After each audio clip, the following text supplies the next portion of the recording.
दोस्तों गवर्नमेंट का permanent notification है। इस नोटिफिकेशन में ये सभी पोस्ट आई है और इन सभी पोस्ट के लिए नंबर ऑफ वैकेंसीज कितनी है वो यहाँ पे दिया गया है। सबसे ज़्यादा जो वैकेंसीज है हॉस्पिटल अटेंडेंट ग्रेड 2 के लिए टोटल 32 वैकेंसीज है। स्टेनोग्राफर के लिए टोटल 30 वैकेंसीज है। रिसेप्शनिस्ट के लिए टोटल 8 वैकेंसीज है। इसमें ये जितनी भी पोस्ट आई है सभी परमानेंट पोस्ट है। ऑल इंडिया कैंडिडेट एलिजिबल है अप्लाई करने के लिए। All India candidate only UR category में अप्लाई कर सकता है। ओबीसी एसटी एससी ईडब्ल्यूएस के कैंडिडेट वह कैंडिडेट इन कैटेगरी का कंसेशन ले सकते हैं जो जिनके पास यूपी गवर्नमेंट का रेसिडेंट प्रूफ है। ये जो वैकेंसीज आई है ये वैकेंसीज आई है doctor Ram Manohar Lohia institute of medical science में। यहाँ पे आप देख सकते हो। इनमें सिलेक्शन होने के लिए आपको सीबीटी एग्ज़ाम देना पड़ेगा। Group B and group C and group D की वैकेंसीज है। देखो स्टेट गवर्नमेंट का अलग पेरोल होता है, जो आपको सैलरी मिलेगी वह स्टेट गवर्नमेंट के अकॉर्डिंग आपको सैलरी मिलेगी। यहाँ पे विज़न है, मिशन है, इन सबको नहीं पढ़ेंगे। पर्पज़ क्या है, स्कोप क्या है, कोर प्रिंसिपल क्या है, क्वालिटी एश्योरेंस मेजर्स क्या है वो हम नहीं पढ़ेंगे। एंड गाइस यहाँ पे ये सीधी भर्ती है। डॉक्टर राम मनोहर लोहिया आयु विज्ञान संस्थान की तरफ से आउट हुआ है। वेबसाइट यहाँ पे बताई गई है। एंड गाइज इसके जो आवेदन विंडो है यानी जब आप इसका ऑनलाइन फॉर्म फिल करोगे तो अक्टूबर 2026 के फर्स्ट या सेकंड वीक से इसके फॉर्म ऑनलाइन एक्टिव हो जाएंगे। तो आप यहाँ पे अक्टूबर के फर्स्ट एंड सेकंड वीक से आप अप्लाई करोगे। अगर एक से ज़्यादा अधिक पोस्ट के लिए आपको अप्लाई करना है तो यहाँ पे आवेदन शुल्क एंड फॉर्म आपको अलग अलग भरना पड़ेगा। यहाँ पे वो सभी बताया गया है। ऑनलाइन रजिस्ट्रेशन कैसे करना है वो सारी डिटेल यहाँ पे बताई गई है। पोस्ट किस में क्या है वो यहाँ पे बताया गया है, किस कैटेगरी में कितनी पोस्ट है। एंड गाइस यहाँ पे जो पीडब्ल्यूबीडी कैटेगरी यानी हॉरिजॉन्टल रिजर्वेशन फॉर दिव्यांगजन जो है उनका रिजर्वेशन इन सभी पोस्ट का है जो यहाँ पे बताया गया है। इन सभी पोस्ट से अलग अगर रिजर्वेशन चाहते हो तो वो मिलेगा नहीं। तो ध्यान से आपको याद रखना है कि PWBD candidate receptionist stenographer hospital attendant के लिए ही फॉर्म फिल कर सकते हैं। सैलरी यहाँ पे बताई गई है। सैलरी मैं एक बार बता देता हूँ। पे लेवल 1 की जो सैलरी है, पे लेवल 1 की जो सैलरी है 36,000 के आसपास रहेगी। पे लेवल 4 की सैलरी 50,000 के आसपास रहेगी।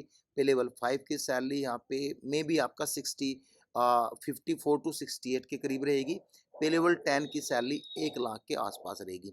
अब इसमें अब बात करेंगे एडवर्टीजमेंट नंबर, यानी इन लोगों ने क्या क्या यहाँ पे 78 एडवर्टीजमेंट है टोटल। यहाँ पे 78 से शुरू होता है 83 तक, यानी कि यहाँ पे जो 6 ऐसे एडवर्टीजमेंट है जो यहाँ पे अलग अलग निकालने थे, लेकिन इन लोगों ने क्या क्या एक साथ ही निकाल दिए, जिससे कि बेनिफिट ये हुआ एक साथ एग्ज़ाम हो जाएगा।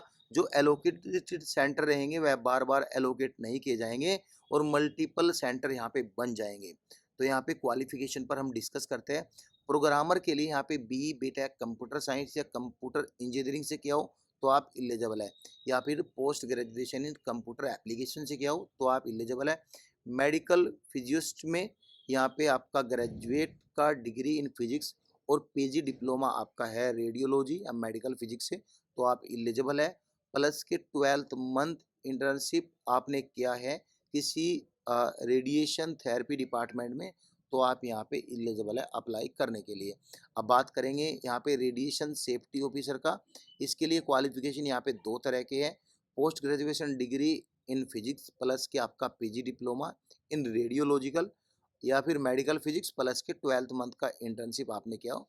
और गाइस अगर ये नहीं है आपके पास, यहाँ पे ये है basic science degree with physics as a main subject आपका है, प्लस के पोस्ट ग्रेजुएशन भी होना चाहिए इन रेडियोलॉजिकल मेडिकल फिजिक्स से, प्लस 12th मंथ इंटर्नशिप और आरएसओ क्वालिफिकेशन एज पर AERB नॉर्म्स के अकॉर्डिंग तो आप यहाँ पे जब एलिजिबल होंगे।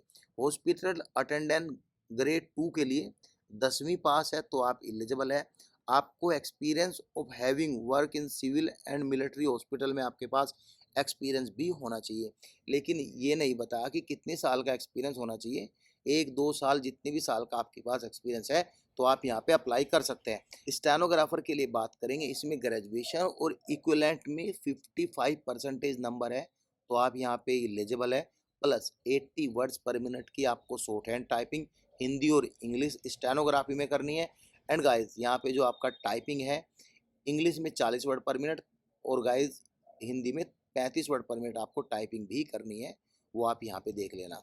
एंड गाइस यहाँ पे जो रिसेप्शनिस्ट है उसके लिए यहाँ पे डिग्री मांगी है, post graduation degree diploma in journalism and public relation में आपने किया है, ये दोनों चीज़ आपके पास होना चाहिए तो आप एलिजिबल है।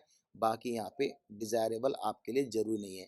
क्वालिफिकेशन एंड एक्सपीरियंस की बात करेंगे, कैंडिडेट हैव टू फिनिश, यानी कि जब आप कैंडिडेट एक्सपीरियंस को फिनिश करेगा, यहाँ पे उस एक्सपीरियंस लेटर पे हॉस्पिटल, एजेंसी या इंस्टीट्यूट का नाम होना चाहिए, लेटर नंबर होना चाहिए, डेट ऑफ इशू किस डेट में इशू हुआ हो, नंबर ऑफ बेड्स कितने हैं, वो सब होना चाहिए। लेकिन पोस्ट क्वालिफिकेशन एक्सपीरियंस होना चाहिए, यानी आपका क्वालिफिकेशन कंप्लीट होने के बाद जो आप एक्सपीरियंस गेन करोगे वही एक्सपीरियंस काउंट होगा। आयु जो है आपकी उम्र जो है 18 से 40 साल के बीच होनी चाहिए।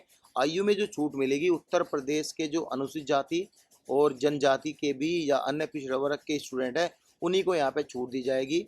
SC ST को मिलती है 5 साल की छूट, OBC को मिलती है 3 साल की छूट, वो सब यहाँ पे बता गया है। हॉरिजॉन्टल रिजर्वेशन यहाँ पे बता गया है। एंड गाइस यहाँ पे यूआर कैंडिडेट को जो पेमेंट पे करनी है 1180 रुपये पे करनी है, EWS को भी 1180 रुपये, बाकी ST SC को यहाँ पे 708 रुपये करनी है। विकलांग को कोई भी पैसा यहाँ पे नहीं करना है। चयन प्रक्रिया में सबका एक एग्जाम होगा। एंड गाइस यहाँ पे एक मुख्य परीक्षा, एक स्क्रीनिंग परीक्षा, ये सब यहाँ पे होगा। इनके लिए हम अलग से वीडियो बनाएंगे। बाकी डिटेल खास कुछ नहीं है, कुछ भी डाउट हो तो आप हमें कमेंट कर सकते हैं। Thank you so much guys.